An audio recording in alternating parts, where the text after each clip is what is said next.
Mabuting balita ng Panginoon. Pinupuri ka namin, Panginoong Hesukristo. Magsiupo ang lahat. Ang pakikinig ay mahalagang sangkap upang lumago tayo sa atin pong pananampalataya at sa pakikipagrelasyon sa Diyos. Sa mabuting balita, gumamit si Jesus ng parabola o talinghaga sa kanyang pagtuturo sa mga tao. Ang talinghaga ay isang uri ng pagkukumpara, isang kwentong panlupa ngunit makalangit ang kahulugan. Ginamit ni Jesus ang talinghaga upang makinig ang mga tao at mag-isip para sa kanila pong sarili. Kaya nga ang sabi sa Ebanghelyo, ang may pandinig ay makinig. Ang talinghaga ng paghahasik ay isang pagkilos ng Diyos kung papaano magiging epektibo ang pagtatayo ng kaharian ng Diyos dito po sa atin pong daigdig. Bagamat may kabiguan, ngunit darating ang panahon at ito'y mapagtatagumpayan sapagkat ang plano ng Diyos ay hindi mabibigo. Kaya nga ano nga po uli ang panawagan ni Jesus? Ang may pandinig ay makinig. Sa araw na ito mga minamahal ko pong kapatid, itinuturo sa atin ng mabuting balita kung paano tayo magkakaroon ng pakikipagtulungan sa Diyos sa pamamagitan ng pakikinig at patuloy na pagsasabuhay ng Kanya pong salita. Sa paghahasik ni Jesus ng binhi sa atin pong mga puso, gaano kaya kahanda tayo sa pagtanggap nito? Ang atin po bang mga puso ay tulad sa isang mabatong lupa na kung saan tinanggap natin ang salita ng Diyos, ngunit mabilis na nawawalan ng pananampalataya kapag dumating ang matinding pagsubok sa buhay? O katulad po ba tayo sa isang dawagan na kapag nadala tayo ng alalahanin sa buhay, ng pagkamangha sa kayamanan na iniaalok ng mundong ito, napipigilan na po tayong magpahayag ng paghahari ng Diyos? O tayo po ba ay katulad ng matabang lupa na kapag inihasik ni Jesus ang Kanya pong salita, ay bukas, mulat, at may kahandaan tayong tanggapin, pagyamanin ang Kanyang salita sa pamamagitan po ng pagdalangin, pagninilay sa mga ito? Mga minamahal ko pong kapatid, kanina po ay nasaksihan po natin at ginawa po natin ang tinatawag po natin Bible enthronement. Kung papaano meron po tayong mga rito, meron po tayong mga ritual kung papaano po natin iluluklok ang salita ng Diyos dito po sa atin pong gilid ng simbahan. O dili naman kaya po kung papaano tayo magluluklok ng Biblia sa atin pong mga bahay. Ang Biblia, mga minamahal kong kapatid, ay kasangkapan kung papaano po natin mapapalago ang atin pong pananampalataya. Kinakailangan po natin itong basahin. Kinakailangan po natin itong pagnilayan. Kinakailangan meron po tayong pagdedebosyon sa pagbabasa ng mabuting balita. Hindi po natin kinakailangan na ipagkalandakan sa lahat ng mga tao na ginagawa po natin ang Bible enthronement na ito. Hindi po natin kinakailangan na ipakita sa ibang tao na meron po tayong mga Biblia sa atin pong mga bahay. Meron nga po tayong Biblia sa atin pong bahay. Ginagawa nga po natin ang rito ng Bible enthronement na ito kung hindi naman po natin binabasa. Ano po ang saysay? Kung binabasa naman po at hindi natin pong pinagninilayan, saan po tayo dadali ng mga bagay na ito? Ito po ba ay ritual lamang?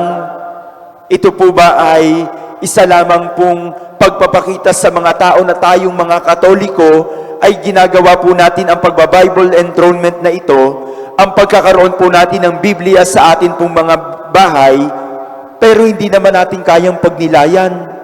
Hindi naman po natin binabasa. Hindi naman po tayo nagkakaroon ng debosyon sa pagbabasa na ito, at lalo tigit hindi naman po natin isinasabuhay.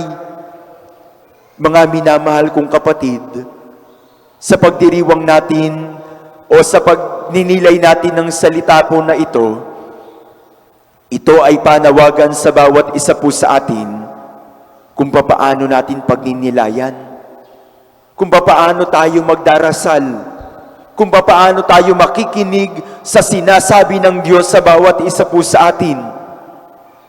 Baka po mamaya, katulad po tayo ng mga taong talinhaga o yung mga taong nakikinig kay Jesus sa pagsasabi po niya ng talinhaga, hindi po natin maintindihan ng talinhaga. Hindi po natin maintindihan ang sinasabi ng Biblia. Bakit? Kasi kulang po tayo sa pagdarasal. Kulang po tayo sa pagdinilay. Maaaring sa atin pong pagbabasa, tinatamaan po tayo.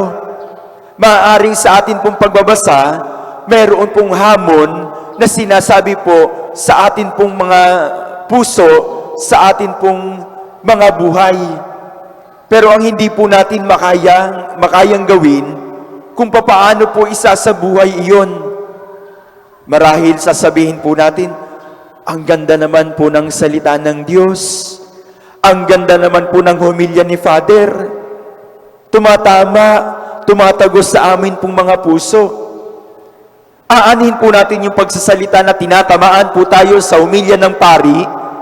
Aanin po natin na tinatamaan po tayo sa salita ng Diyos, pero hindi naman po tayo kumikilos para sa atin pong mga buhay. Wala pong saysay ang lahat ng mga ito kung hindi po tayo kikilos, kung hindi po tayo magninilay, kung hindi po tayo mananalangin ng gusto sa atin pong Panginoon para tayo po ay tulungan. Mga minamahal ko pong kapatid, ang mabuting balita nagpapaalala sa bawat isa po sa atin kung papaano po tayo magiging buhay na saksi ng pagpapatotoo ni Jesus sa paghahari ng kanya pong kaharian dito po sa daigdig na ito. Sa atin pong mga puso, sa atin pong mga buhay, paano po ba natin mapapalalim? Paano po ba natin mapapalago ang atin pong pananampalataya sa Diyos? Sapat na po ba ang pakikinig? Sapat na po ba na sa paghahasik ng salita na ito, katulad tayo ng binhi na lumago sa batuhan? Madali po tayong lumago, pero pagdating ng tag-init, ng pagsubok sa buhay, agad tayong namamatay. Mga minamahal kong kapatid, inaanyayahan tayo ng mabuting balita na sa pag-aasik ng salita ng Diyos, sana po maging katulad tayo ng tumubo sa matabang lupa, na patuloy na namumunga, na lumalaki, na lumalago sa atin pong pananampalataya, sapagkat sa pag-aasik ng binhi ng salita ng Diyos, makakaisa tayo ni Jesus sa pagpapalaganap ng kaharian ng Diyos sa atin pong mga kapwa. Baliwala po yung Bible enthronement. Baliwala po ang pagkakaroon natin ng Biblia sa atin pong mga bahay kung hindi po natin binabasa, kung hindi po natin pinagninilayan, kung hindi po natin isinasabuhay. Mga minamahal kong kapatid, hinahamon tayo ng Diyos na sana patuloy tayong maging saksi ng pagpapahalaga ng atin pong pananampalataya sa ibang tao. Hindi lang sa pagkakaroon ng Biblia, kung hindi sa pagbabasa, sa pagninilay, at sa pagsasabuhay ng mga ito. Aalikabukin ang Biblia sa inyong bahay kapag hindi ninyo binabasa. Masisira ang mga iyan kapag hindi ninyo pinagninilayan. Kaya po, sa tuwing tayo po ay magbabasa at makikinig ng salita ng Diyos, pagnilayan, pagdasalan, at humingi tayo ng tulong sa Diyos na tayo ay gabayan na makita ang mabuting dulot at hatid nito sa atin pong mga buhay. Amen. Magsitayo ang lahat.